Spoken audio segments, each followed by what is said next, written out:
Ayiras Hashem. Reishis Chachma. Reishis Chachma. Reishis Chachma. Ayiras Hashem. Shalom, my dear friends. I'm here in the Upper Galil, and you see the snow-capped mountain behind me. What a beautiful vista it is here. You know, living here in Eretz Yisrael now for almost 4 years, I still do not appreciate its greatness, its beauty. And it's almost as if the Satan, the Yetzer Hara, tries to deny this realization that every 4 amos that I walk is a mitzvah to walk in the Holy Land of Israel. And what a zechus it is to be in a beautiful spot where one can gain an extra das, an extra understanding into the Torah, into life, when one is surrounded by the beauties and wonders of the world. And I was reading about Rav Michal of Slutkov, how it is that he has so many chassidim, so many followers. And Rav Dov Ber responded, Rav Michal responded, it is because I hear Torah from the Magid Mezritz, from you. And he said, how can that be? I'm dust and ashes. What am I? And he said, that's why. That's why I have so many followers. Because I hear Torah from someone with humility, who thinks of themselves as being bittul. The foundation to a Hasidic lifestyle, to a Torah lifestyle, is the idea and concept of bittul, of nullification, of nullifying the ego, the thought, the idea of me. And this is what brought the tzaddikim to greatness. You can reach high levels through learning and diligence and wisdom, but only through humility do you have a truth to that wisdom. Otherwise, the wisdom that you gain is empty. It's not to the point of truth. Only through that humility. There was some great tzaddikim that wanted to go and learn Kabbalah, and they went to the house, to the Academy of Kabbalah. And the first question they asked the tzaddik, the Talmid Chacham, is, have you attained stoicism? Have you attained the idea that if someone insults you or someone praises you, it's the same to you? He says, I think, I've reached this. He says, no. Either you've reached it or you haven't reached it. The tzaddikim say, from the Kabbalists, they say that if you taste a piece of something sweet, or you taste something that's sour, it shouldn't taste any different to you. That's how bittul, how nullified you have to be to the idea of materialism in this world, of the idea of gaining pleasures.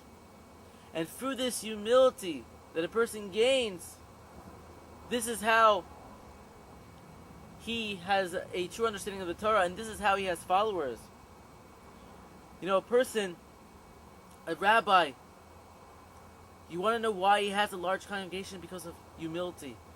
They see that his wisdom is true. You see, I've met great scholars before, but they're not a rabbi of a synagogue. They're not attaining an idea of leadership, because that false humility, not a true wisdom which attracts. The more a person is nullified their own ego, the more people are attracted to come and learn from them and to hear them speak. The more truthful their words are, the more truthful a person. We learn from the Talmud that a person should not run after honor. And if you run away from honor, the honor will come after you. It'll run after you. And so we have to follow this way, not only with the people outside us. When we're in the base measures, we shouldn't show off our learning, but it also goes in the family, in your own house. Not to be proud with your spouse, with your children, not to show off. Someone once told me a story. He says, this rabbi said that, I always let my wife win the arguments in the home. He says, why do you do that? They asked. He said, because I don't want to be married to a loser. I want to be married to a winner. So, instead of thinking, I have to be the one to win, the one to outsmart the other, let the other people win. Let them feel good about their learning. When a person has to know when to speak, when to remain quiet. There was this Rabbi Brown of Baltimore. I heard a story about him that he used to know all of Shas, all the Talmud he knew. He's once sitting around at the table, and all the different rabbis from the community were talking about trying to figure out where this certain passage was from in the Talmud. And no one knew. And they asked Rabbi Brown, and he waited and waited until the very last moment until someone asked him, he says, don't you know? And he said, the exact page. So he could have helped them out, but he could have made it easier for them. But he understood that through humility, through his being humble, he would attain a closer connection to Hashem. And it was more important than answering their question was to remain silent. There's a time and place for everything.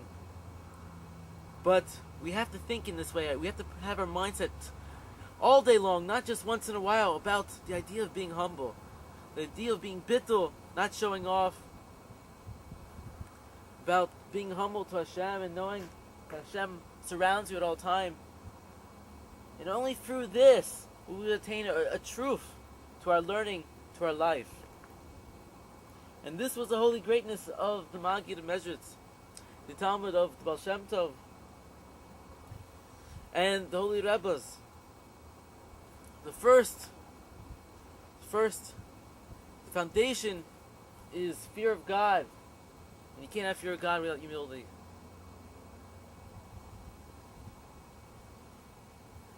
Shivisi, Shivisi, Shivisi, Shivisi, Shivisi, Hashem, Lenagdi Somid. Shivisi, Shivisi, Shivisi, Shivisi, Shivisi, Hashem, Lenagdi Somid. Reishi is Chachma, Reishi is Chachma, Reishi is Chachma, Yiras Hashem.